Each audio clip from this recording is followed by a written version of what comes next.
Okay, so I'll do a quick intro, and we can do the whole, introduce ourselves. Yep. And so welcome back to episode 2 of the Saturday Morning Beefcast. Let's just do some introductions really quick here, guys. Go ahead. Hello, I'm Laschita. I'm Aric. We're Super Secret Project X, and yes, go. Gotcha. I'm Jay with Retro Pop Gaming, and together we are Captain Planet. I'm just saying Captain Planet. And I'll form the head. I'll form the pinky toe. I don't know how many people you need to do that. That'd be insane. And today we're going to be talking about episode 2 of Thundarr the Barbarian, Harvest of Doom. Harvest of Doom. I was a little worried, but an artful title. I love the title. So good. And like I said, it sounds like an Invader Zim episode just because, Doom. I forgot to go look because I didn't know if there actually was an episode called Harvest. I still think there's an episode of Invader Zim called Harvest of Doom, but I forgot to check, and I'm not going to do it now. So, but so what do you guys think of this second episode? Okay, this is kind of interesting because it had some of the normal Thundarr stuff, but they sort of toned down the normal bizarre escalation, and they instead went with a character intro, which she's not around all the time, but the little blonde with the train. Yeah. And then one of the weirdest things. I want that train. And this is what I think is great is they were clearly not in the PSA period of Saturday morning 80s cartoons because oh no this would have had an anti-drug message in it. Right? Yes. I mean the enemy lizard people had drug flowers in bong pistols. What's happening? Part. Well, they were just it was literally 1980, so they were coming fresh off of that stuff, man. I'm surprised the lizard man didn't go and get like the bong bubbling noise as they're like spraying people down. That would have been perfect. I Oh my god. Yeah, I thought this was a good episode. It's not one that sticks out in my mind as one of the better ones, but it has little moments in it that are magical, which I very much like. Yeah, it did. Like when it first started, I was like a little apprehensive because the first episode had so much good stuff in it, and I'm like, oh, we'll see what the second episode's like. And like right away, like my notes, like I filled up almost top to bottom of my screen with some notes here to talk about, so it's pretty good. It's a pretty good episode. So what do you think, Laschita?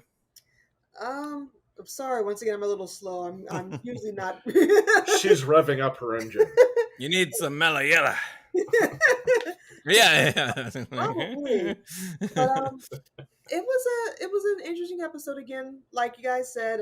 Not nearly as action packed and all, but had some hilarious, just kind of moments in it, as you do with Thundarr. As you do. As you do. Just as God intended. As you do. Just as God intended. But yeah. And God said there shall be Thundarr, and it will be messed up. And on the 7th day he rested because he was watching Thundarr. Because he was watching Ariel, admiring his work. And God came down and said, "Let there be Ookla." Let there be Ookla. And there was Ookla, and everything was good. And God was like, "Oh crap, what have I done?" What have I done? I'm sorry, you were saying. I'm sorry. Like, I'm gonna let y'all go on because y'all fill in the time for me because I'm just like I'm like the things moved. I liked it. Oh, I love the Chippendales shirt, by the way. Oh, thank you. I should make a clarification on that. Chippendales Rescue Rangers t-shirt, not Chippendales. Or the other Chippendales. It is our favorite little rodents here. I got that Chippendale shirt right under here.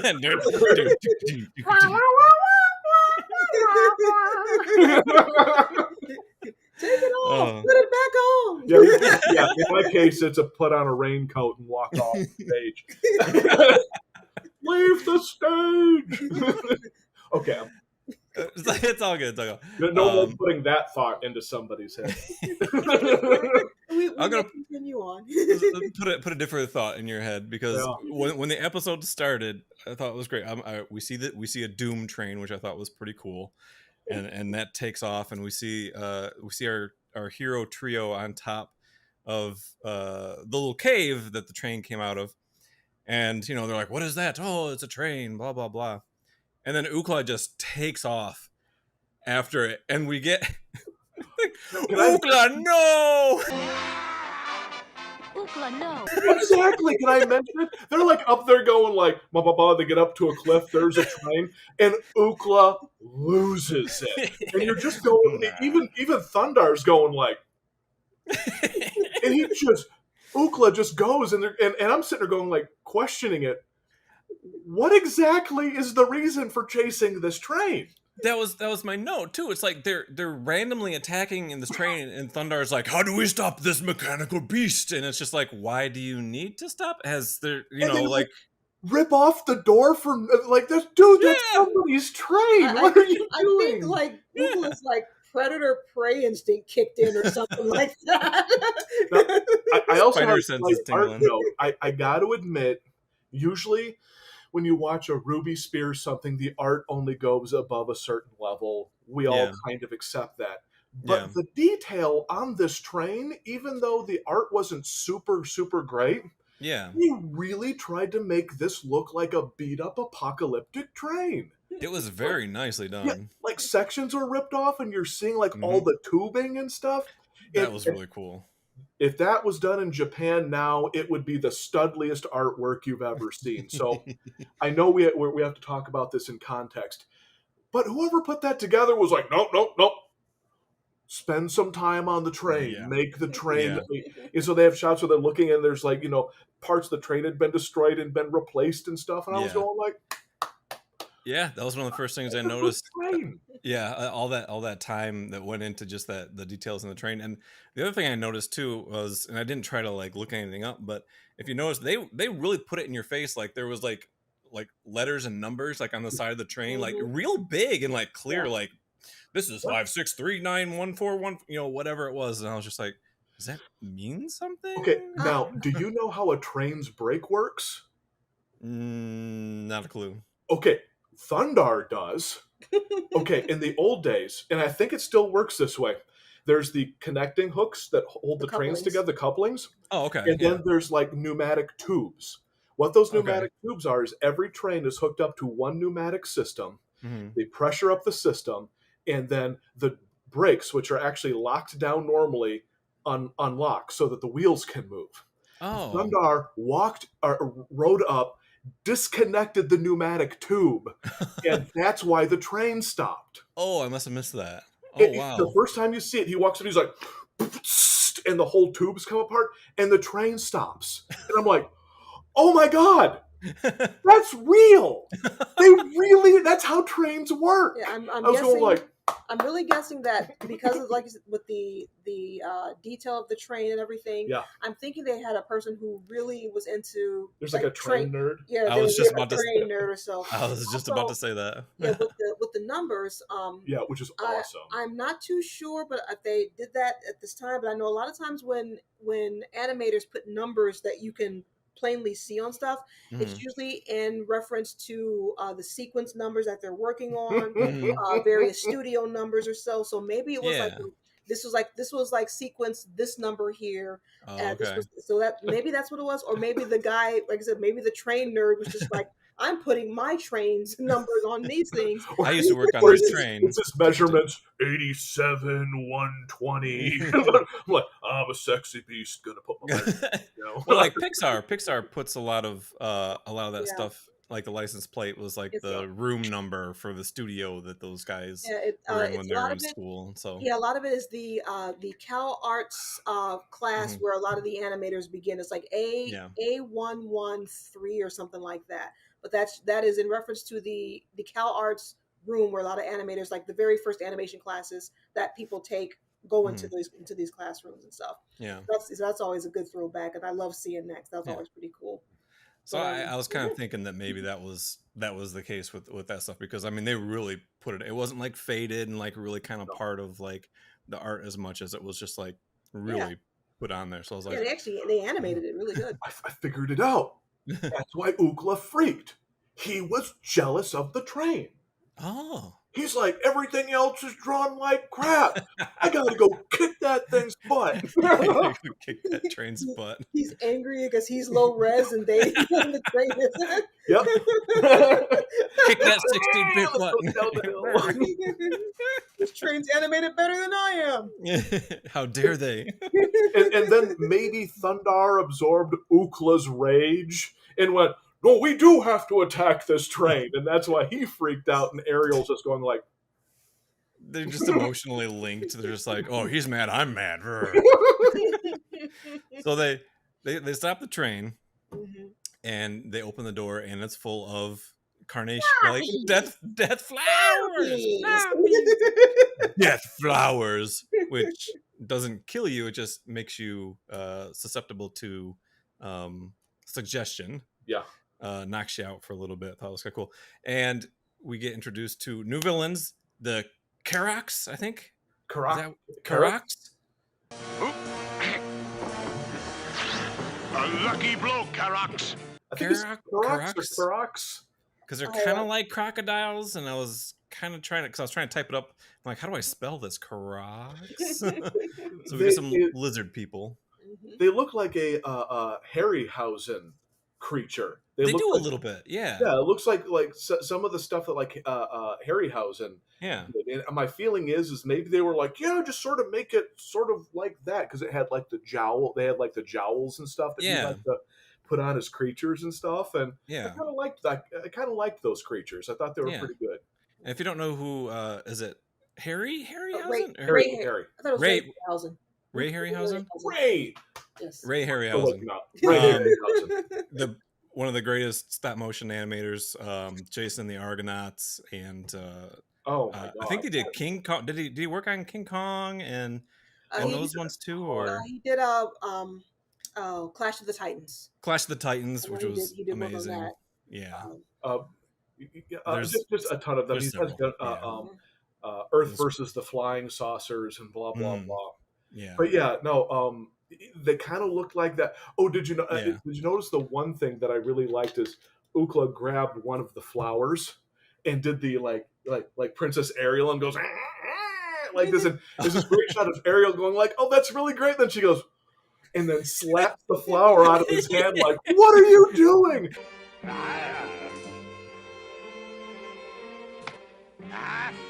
Like there's this great moment of realization on her face, like, oh, crap. There was. That was good. And that was a great sequence because he like gives it to her because he's actually a gentleman. Yeah, he's a nice guy. Yeah, and she's like, unless you're a train. He's a nice guy unless you're a train. So if you go to a Halloween party and you know Ookla's going to be there, don't dress up like a train. He will kill you. So these Korok guys come out and and they start a little bit of a battle, and then one of the guys says, "Koroks are unconquerable," and I could have sworn he said uncomfortable. They're all like, I had to back it up and watch it again. I was like, did he just say they were uncomfortable? Take him! You are Koroks! You are unconquerable! I was like, oh, unconquerable. Okay, that makes a lot more sense. I don't like except for the one guy in the back. I'm uncomfortable. I'm a little itchy. Where they weren't wearing armor, where just the main guy was wearing armor. The rest of them were naked. He's wearing like a wool sweater, and he's just sort of itching. A wool sweater? It's cold, but I'm itchy. You're the worst Thundarr villain ever. So they get into a bit of a scuffle, and they use the death flower pollen in the magic poofy bong to knock everybody out. That was just so great. Pistol, yeah. The bong pistol, just a glass orb that has one flower in it, and you just and then knocked everybody out. I'm like, it's that's not all it just takes. me, right? No. No, you just need a little bit of water in there and just you're having a good time. Having a good time. Then they're all sitting around eating cupcakes. Which I'm not referencing the fact that I'm high, because I'm not high, I promise. Why does this train car have beaded curtains? And bean bags. You know what would have been really great is the pollen hit Thundarr, and you get this scene of him kind of going like this, and then it shows from his point of view, and the world goes purple and starts doing the and he hits the ground. I mean,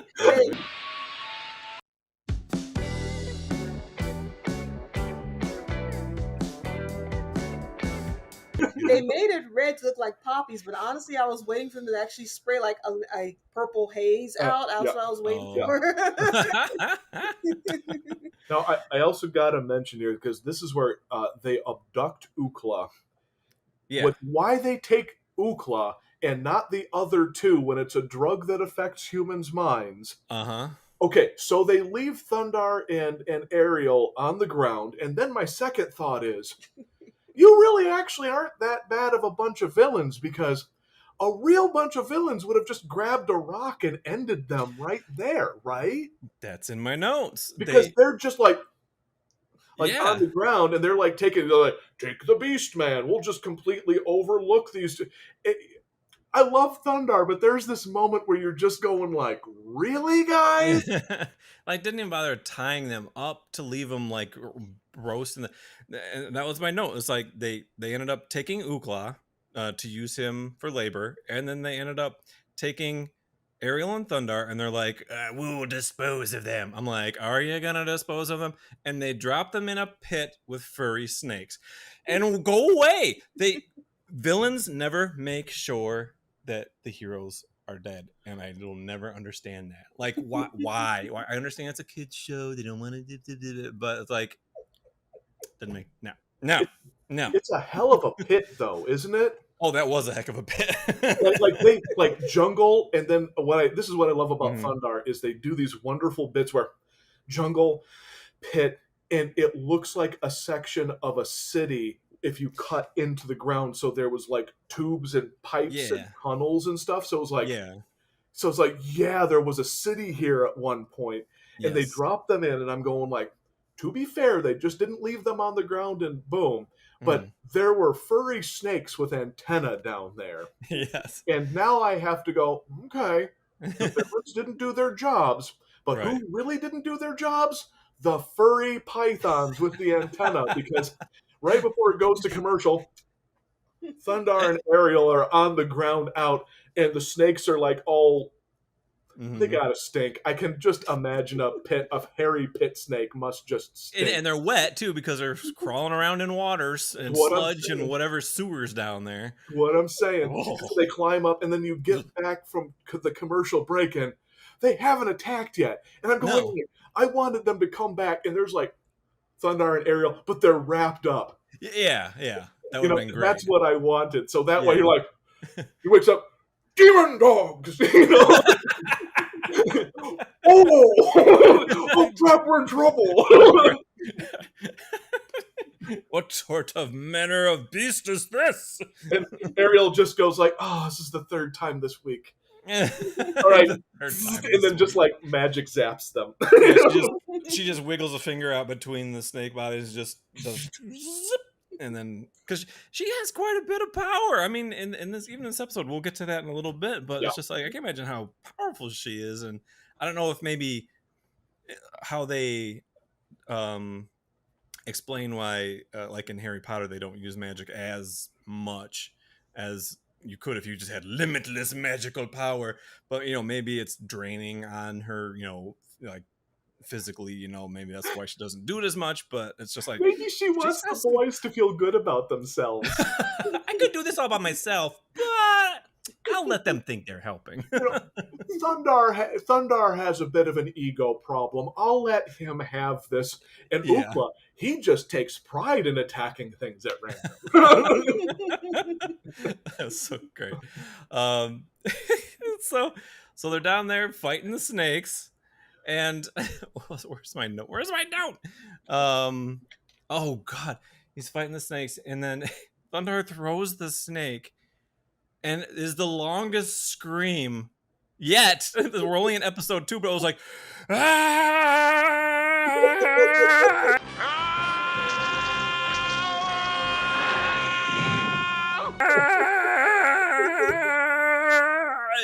I just couldn't believe how long he was yelling for. I'm like, are you releasing some tension here? What's going on, buddy? What got me is when he threw the snake, and even as a little kid, this always just bothered me how in any cartoon when they'd have a snake and they use it as a rope, and it instantly just wraps around the branch or tree or whatever thing they would throw it around. Yeah. And I'm like, okay, as a little kid, I know at least I tried this. I don't know if you guys tried it, but I had my jump ropes, and I would try to throw them around branches to see if they would actually tighten up. It's hard like that. I think I had to work like once or twice. Yeah. But it never worked like that, and I was just like, cartoons lied to me. Come on, man. Yeah. No matter how many snakes I abused, I just couldn't do it. Aric, you're a monster. My dad actually had this really huge, like, Indiana Jones bullwhip. Oh, wow. That I used to go out, and I shouldn't have been doing this, but, you know, I would go out and play with and try snapping a crack. Luckily, I didn't hurt myself at any point. But yeah, I tried. This was an actual whip. I'm like, Indiana Jones, yay! And I would try to wrap it around branches. That crap doesn't work. Yeah. I think there's like a specific technique, but I don't know it. I don't know. Or maybe you have to have a certain kind of whip. I'm not sure. Or at the last minute, you like shift your hips and twist, and then the whole thing ties up magic. I don't know. And then cross your fingers, and I hope I don't fall in this pit. Whee! Oh, there you go. This is a nice pit. And we get some great dialogue here when they get out of the pit. Ariel says, because Thundarr just grabs her and throws her over his shoulder unnecessarily, or maybe she could probably float out if she freaking wanted. Who knows? I know. And she says, "Must you sling me around like a gunny sack?" And I'm like, "Oh my god!" And then he's like, "No, I could have left you down there." Must you sling me around like a gunny sack? No, I could have left you down there. Touche. We had a good conversation about that. Okay, Thundarr. Like, Thundarr, you're an a-hole, man. Okay, yeah. I know. Yeah. Perhaps people don't like that about him, but I like imperfect heroes. And there's these moments where you just go like, it's Thundarr. He's not trying to be like politically correct. That's just Thundarr. I could have just left you down there. No, he tries to help people, but he's not like. I mean, he's not quite an anti-hero, but he's not quite like, you know. He's not, you know, what's that? Neutral good or good or whatever. Oh yeah, you know, good versus lawful good. Yeah, I would say he's more not quite chaotic good, but like. Well, it's like he has a way of looking at things, which is not exactly always the right way of looking at things. But that's what I like about it, is they make him pretty consistent. Yeah. Where he's just kind of a big meat-headed knuckle. Yeah. Who's trying to do the right thing, but just doesn't get that he's a meat-headed knuckle. And I like that. I'm not saying you should be like that. I'm saying that's why I like him. I'm like, he's a doofus. He's not perfect, and nobody is. So yeah, and that's why it's just perfect. Ariel, do you have to swing me around like a gunny sack? Like, she's just like, really, really, Thundarr. Oh my gosh! Like, he did the princess thing here, where he saved the princess, which I was kind of like, eh. But then she at least didn't do the thank you, blah blah blah. You don't have to throw me around like a gunny sack. I'm like, it's like, I'm so glad you got us out of that pit. It's like, do you have to manhandle me? Really, Thundarr? Come on. But I would have loved if she just went swack and just smacked him right across the butt. Would you let me down? Let me down. I just that would have like just topped it off for me. I'm like, yeah, there we go. Yep, there we go. So after that, we cut to poor Ukla, who is under the spell of the Koroks. He is enslaved. Death flowers. and he's pulling this giant cart, and I don't know who gave him the instructions. He's pulling this giant cart of death flowers through water, which I didn't understand. I'm like, that doesn't really seem like a logical path to go through. Yeah. But the water like wakes him up out of his trance and start smash. And the correct guys, the Karoks say that, you boobs. You hairy boob. What is Ukla again? He's a what? A mock. Mocks don't like water. And I was the first thing that popped in my head was like, so Ukla is like a hoverboard where they don't work on water. Neither. I thought I was like, all right. Bad joke, but that was the first thing that popped in my head, and I had to mention it. I was like, Ukla, like hoverboards, don't work on water. Considering they do kind of like a hoverboard thing later on in the episode. Oh, that's true. Oh, that's very, very true. Yeah. So he wakes up and starts creating havoc, and the King Karok, gets his bong of wonder out and gets him back to sleep again, and gets him back under his spell. And then we cut back to Ariel and Thundarr as they run into this swamp abominable Bigfoot thing with the crocodile teeth spine. Oh my god! Entirely Thundarr proof. Sword has no effect on the beast. Thundarr cannot injure this thing. Of everything in the series, Thundarr cannot injure that thing. I just call him the Swamp Squatch. Swamp Squatch, that's good. I like that. I like it. Yeah, just this big hairy Sasquatch living, and again, would be smelling pretty bad because hair and water just don't go good together. He'd be a stinky ape, yeah. I was just surprised, like his sun sword, like I'm surprised that he was actually trying to use it on the creature as opposed to like doing something else. Because like if that sun sword would have worked, he would have cut him from neck across his chest and split him in half. Sure. How violent can you get, Thundarr? Come on. Well, we also have to then ask, okay, wait a minute. Ukla just attacked a train for no apparent reason. As far as I can tell, this thing just came up out of the water. Thundarr attacked it. Yeah, it does that too. It just got up and it was going like, oh man, I just slept on that rock wrong. I'm feeling all grumpy in the morning. I'm going to stretch before I get my coffee. Who the heck is that guy? He's like, I'll kill you, you beast. He's like, I just got up. Leave me alone. I'm having my morning coffee and leave me. Let me go. I'm just trying to get the mail. And then it's like, see, like sitting there, and then like Thundarr's go like, bunk, bunk, bunk, bunk, bunk. He's like, that doesn't even hurt. What are you doing? I just want to have my coffee. Stop it. Oh my gosh! So, oh Thundarr, you idiot! Thundarr, Thundarr, no! Thundarriest. Thundarr, no! He's doing his Thundarr thing. So he's fighting this guy, can't do anything, and then this little blonde, well, not little girl, but she's like a teenage, we guess teenage 13. blonde, I guess. 13, 14 is what I put. Yeah, sounds like from voice, and pops up and is like, "Hey, what are you doing to my friend there?" And then I don't know, just so random. She just pops up out of nowhere. Now, is she a reoccurring character? Because it sounded like you said. We'll see her again. Mm-hmm. Now, did we get a name? Because Thundarr just called her swamp urchin.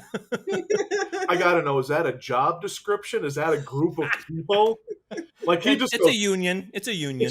He's like swamp urchin. Then later on, she's like, "I'm tired of being a swamp urchin." I'm going like, is this a tribe? Is that actually your name? Everyone knows the 13-year-old blonde girl in the swamp is just named Swamp Urchin? That's just I'm tired of being Swamp Urchin. So Swamp Urchin is friends with in Thundarr repellent beast monster and tells him to go away. Did they ask for her help? Or no, she knew where Ukla went because she saw them take him. Yeah. And it's her train. Well, no, it's not her train. She asked for it. Oh, that was her reward for helping them. She's like, I'll help you, but I want that train. I mean, she's like a business woman. Okay, I thought she was trying to get it back because I thought it was hers. No, she was going like, you need that. Your friend is in danger. I have valuable information. I want the train. I'm going like, where have they taken him? I can show you for a price. That. The train? I thought she was actually trying to get it back because it actually belonged to her. Okay, I misinterpreted that one. Now, when I think when I watched this, I was 4 or 5 originally. So keep this in mind. She was the older woman, so I had a big crush. Oh yeah, yeah. So I had a big crush on her because I was going like, she's awesome, because she's just like, I want the train. And not like save me, get me out of here, or my village needs food or anything. No, I want that sweet badass train right over there. Yes.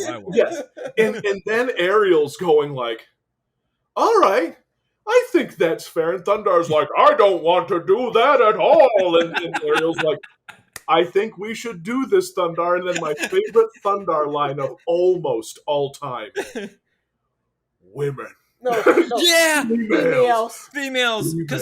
Because Ariel is introducing, she's like, I'm Ariel, and this is Thundarr. And Thundarr's pissed about this beast monster, and the look on his face when it cuts to him, he's just like, looking at this, he's like, he does not like this girl. He's like very, very angry. And the little girl doesn't like him either. They're just eyeing each other. Yeah, the look that she gave him, just that it's this look.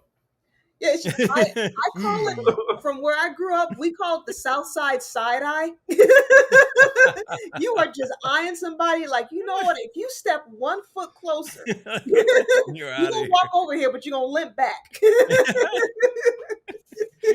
Oh my God. Yeah, Thundarr's like, why, you little females. I'm just like, Thundarr. Ariel's going like, we outnumber you now, so we get to make the decision. It's a democracy. Yes, because it's been outvoted. Right, because he's had because it's been Thundarr and Oogla with Ariel. Yeah. So now the tables have turned. Thundarr. Exactly. And notice how he kind of goes, and then he's like, oh. That's what we'll do. So the girl leads them to the death flower fields, where they're holding Oogla and making him carry death flowers, and they're fighting the Karoks. And Oogla shows up, and Thundarr's like, Oogla! Well, Oogla is still under control of the death flowers, so we got some hero fighting going on between each other, and we get our second. Oogla, no! Oogla, no!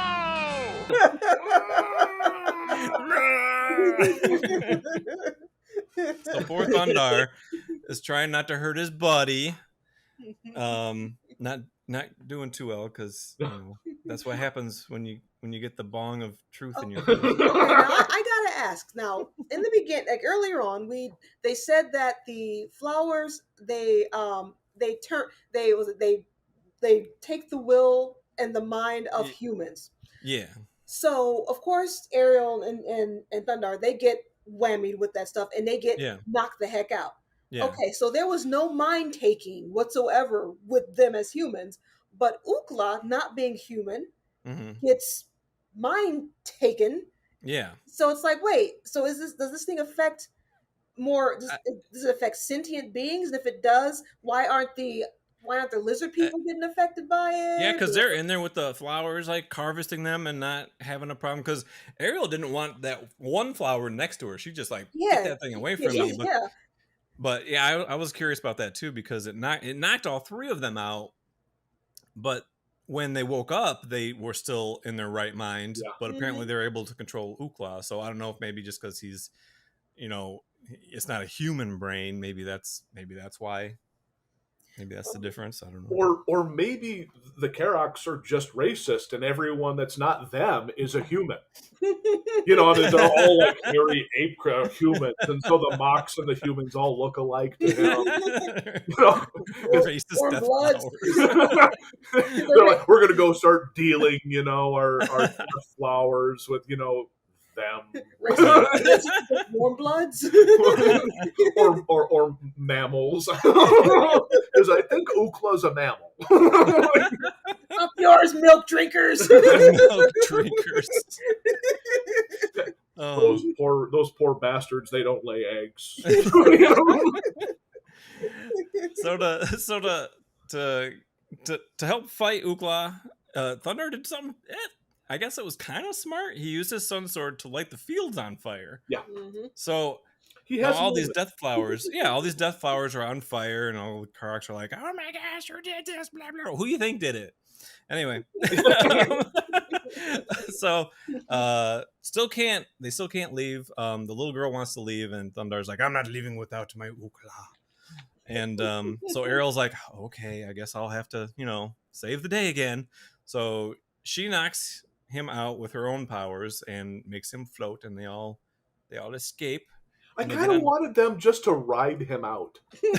Just get out of it. That's the hoverboard thing. That would have been great. Wouldn't it be great to see Ookla and there's like all three of them out there just going, whee. Just standing on top of him, just going.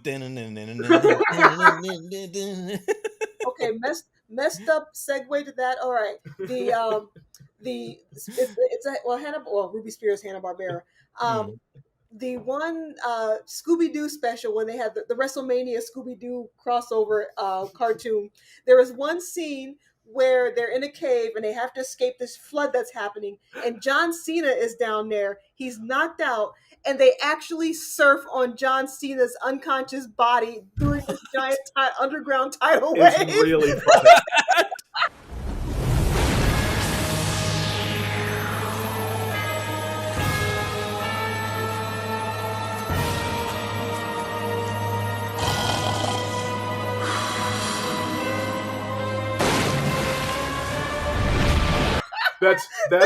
That's why when Ookla was going across, I was kind of going like, I could really use some of that Scooby-Doo John Cena action. Oh my God, I'm getting Scooby-Doo and John Cena all mixed up insane. Oh my God. Scooby-Doo and John Cena got mixed up in my head. Well, that's a whole new cartoon right there. Ruby. No, I'm not. That's going to do nothing but get me in trouble. That's amazing. When I'm opening Pokemon cards, there's one that's called like Cacnea or something. It's like a little cactus, and I just call it John Cena every time it comes out. I'm like, John Cena, and then I go to the next card. Okay, now if I recall correctly, they basically now have a trainload of death flowers, and the Karoks are going to take them away. Right. And they need to stop the train. Is this where we are now in the story? Are we? Pretty much. They get on the raft and they kind of float through the cave, and then it tries to crumble on them. And nothing too crazy happens down there. Cave in tries to happen, and they just Thundarr uses Ookla his gains conscious again. Yeah, Ookla wakes back up and gives him a big old bear hug. Yep. and that's when we find out basically we're in South America because they're in like an Aztec or like Mayan temple or something. Mm-hmm. Yeah. Which is actually really cool because we get the trope of the booby-trapped temple with the giant walls that come down with the crushing ceiling and everything out of nowhere. Just wonderfully out of nowhere. Well, and they even called it a pyramid, so it's like, okay, so that's where that's what I love about the show is because there's just so many nice little pepperings of the real world in the show, even though it takes place, you know, hundreds of years or whatever in the future. I think that's 2,000 years later. 2,000 years later. So yeah, they're in there, and then they get out of there, and then they have to chase down the train again. Rah, train! We hate trains. So they get out and they call their horses, which I thought was kind of like were they even close to the same place they were before? Horses because just follow them everywhere.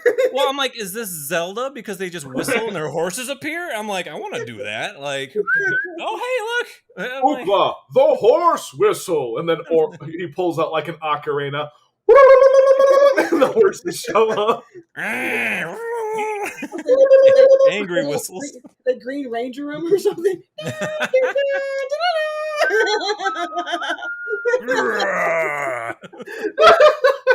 Horses Zord, go! Horses Zord. Together we form the hoof. Into a much larger horse. I'll be the mane.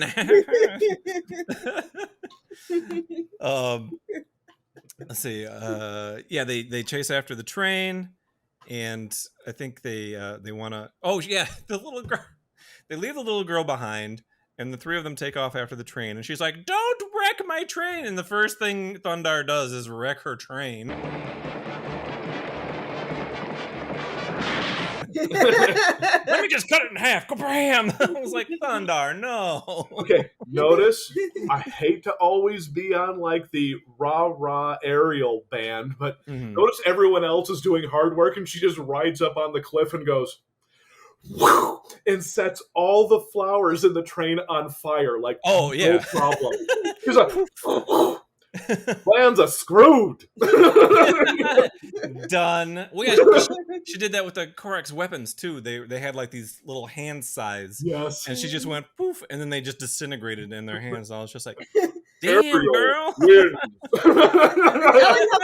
like, nope, and just run away. They're like, okay, we're out of here. I'm just scared too. I was going up against there was just, somewhat unassuming woman standing there, and I've got like this giant sword, and she just makes it disintegrate in my hands. I'm like, well, what else can you disintegrate? And then I cover my crotch and run away. I would have loved to have just heard one guy go, nope.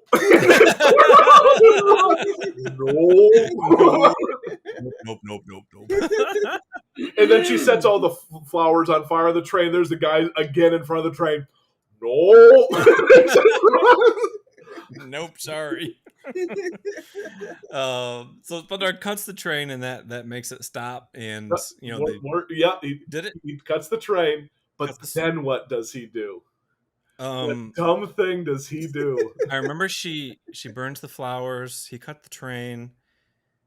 I can't remember what happened directly after that. The engine is now going.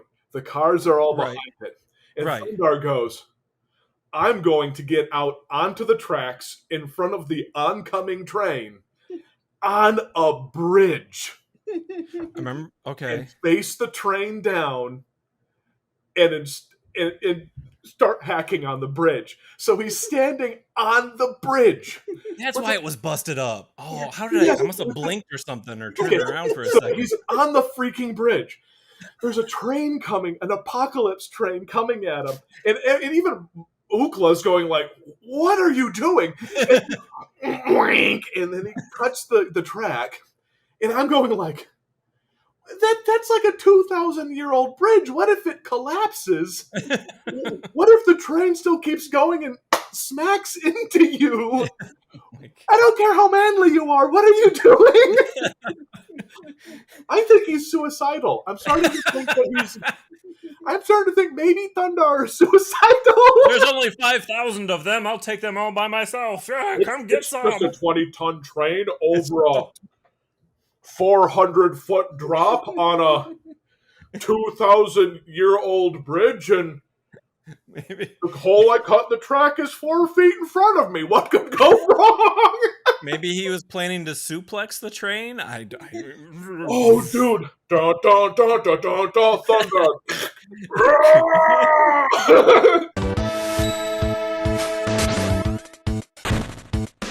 See the train go up in the air. That's why Ookla ran behind and grabbed it and stopped it, because he's like, okay, no, Thundarr, this is stupid even for you. Come on, man. Come on, what are you doing? Yep, you're right. He stops the train and Thundarr's all sad. He's like, oh, God, come on. Just let me die. Thundarr's like secretly like 5 million years old for some weird reason. He's what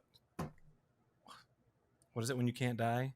Immortal. immortal. God, what is wrong with me? Oh my God. He's secretly immortal and wants to die, and he's just like, oh God, come on, just give me this one. We can legitimately go, this is one time where maybe we should add a counter on our screen.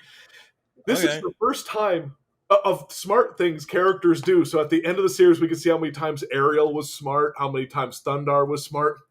This is one of the few times Ookla was smart, because Ookla was like, oh crap, and just grabs the train. Like, what are you doing? There's just a train. I saved your life. You ruined my death. I didn't want you to die. And he's like, So the train slows to a stop. Thundarr wrecks the tracks in one spot. Ookla wrecks the tracks in another spot. And they kind of save the day.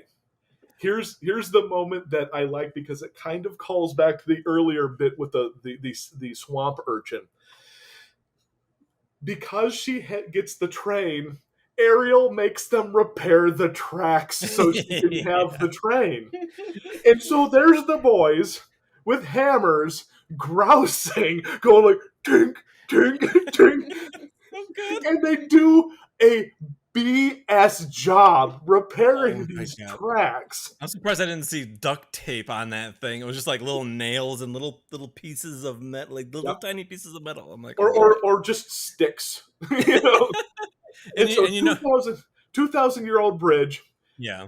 BS repair job by a caveman and his beast sidekick. You know, 2,000-ton train, whatever it is.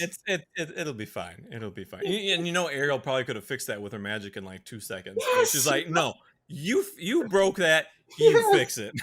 She probably did fix it afterwards, but she's like, nope, you're going to do this first, and I'll just make sure that everything doesn't walk afterwards. Or it wasn't fixed right, and she fixed it. She breaks it. She breaks it again. It's like, no, you do that, and you do it right.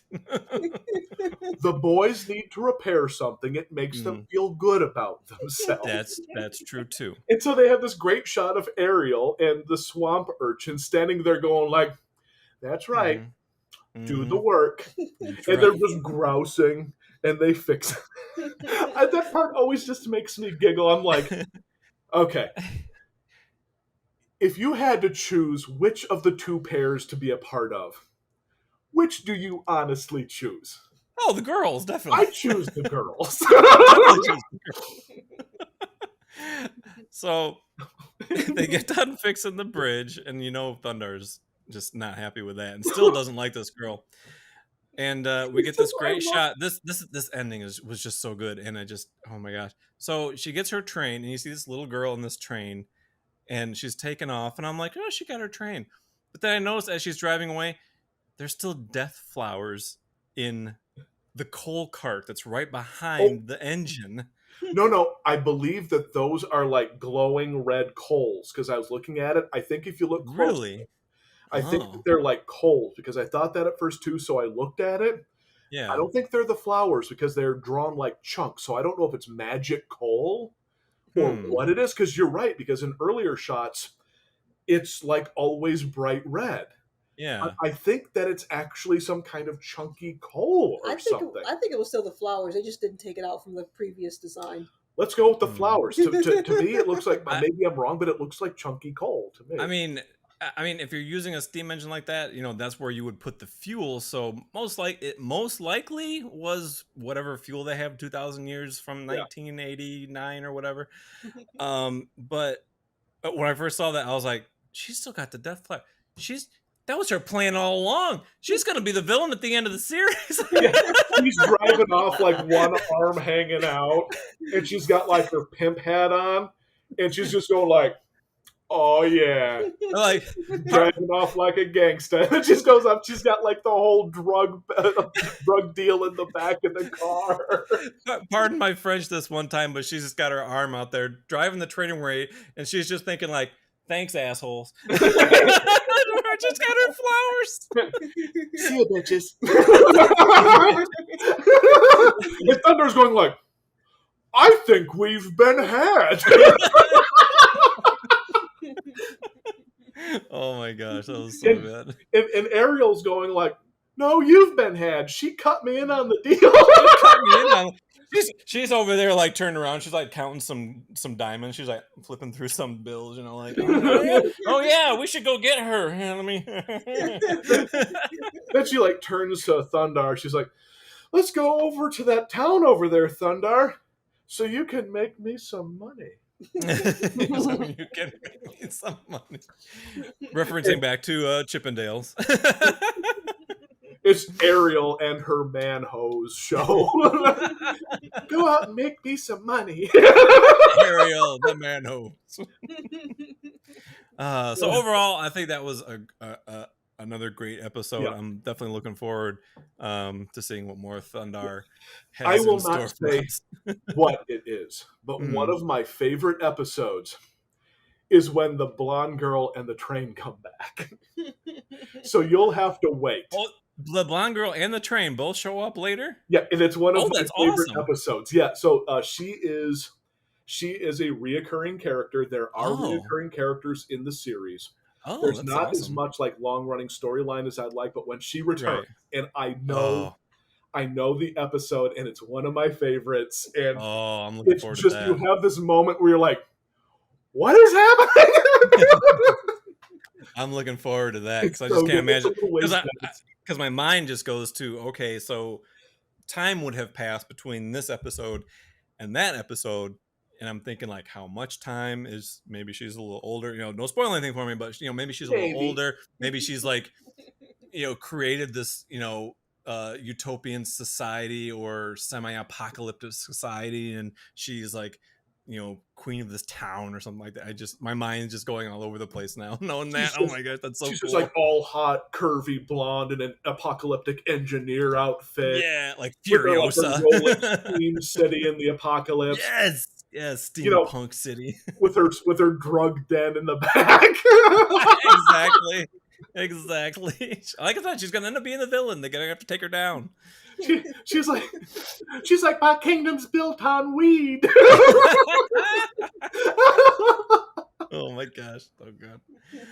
All right, well, I think we're at a good spot to end it for this episode. This was a lot of fun, guys. You want to go out with some plugs for your stuff? Supersecretprojectx.com. That's where you'll find us on the .com-y stuff. There is our Super Secret Project X site on YouTube. I'm on Twitch. I do every Sunday at 5 p.m. Central Standard Time. I do live sketches.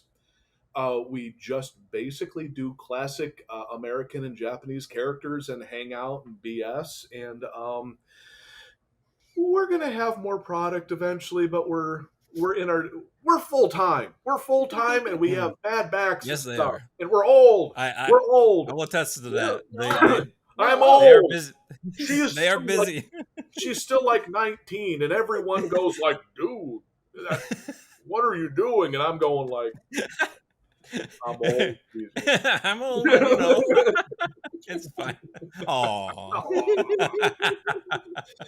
And Laschita, were you just at a show, Laschita, or I just saw you posted on Twitter a little bit ago, or was something, one of your pins was at a show?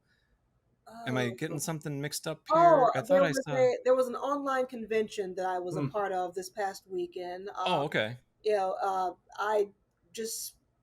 was just part of that. It was advertising some of the stuff I was selling at that during the convention. It was a online My Little Pony convention called TrotCon, and it's based out of Ohio. And a lot of conventions have gone, of course, to online venues because of everything. But they'll be having a live show at December, and then they're doing their regular live show coming next July. So I'm still part of that as far as I know, unless the world once again goes crazy and they lock everything down. But yeah, that's what that was for this past weekend. So yeah. Oh, cool. Nothing. And you have pins and stuff. Do you have a store? Do you have a store online, or is it part of the Super Secret Project X website? I do have a store online. It is called Afro Thundar's Wonders at Big Cartel. We're still getting our website properly set up with everything. Yeah, we kind of suck in that. Yeah, it's all good. Yeah, but my store's been going since since actually since April of last year. So it's been up for a little while. Pretty good. But yeah, Afro Thundar's Wonders on Big Cartel's platform. Yeah, I sell my buttons, prints, enamel pins, stickers, Ooh, you and guys cut out for various a second. other Oh, accoutrements. did we lose you? Oh, we lost you. Yeah. Uh-oh. Uh-oh, I think we got a freeze. All right. So, sorry, we had a little technical difficulty there really quick. Laschita, was there anything else you wanted to mention before we wrap up this episode? Not really. Okay. I think you were in the middle of talking about your online the online convention. Yeah. Buy my stuff. Buy their stuff. My friends work really hard. Please go check out supersecretprojectx.com and go check out their stuff, please. And please. We're going to be at this game for a long time, so we'll have more stuff up in the future. But we're getting there. Yeah. She's got good stuff. Yes, they do. And my name is Jay with Retro Pop Gaming. You can find me right here on YouTube. See you guys next time. Have a good night, guys. Have fun, everyone. And next episode. Hey, everybody, welcome back.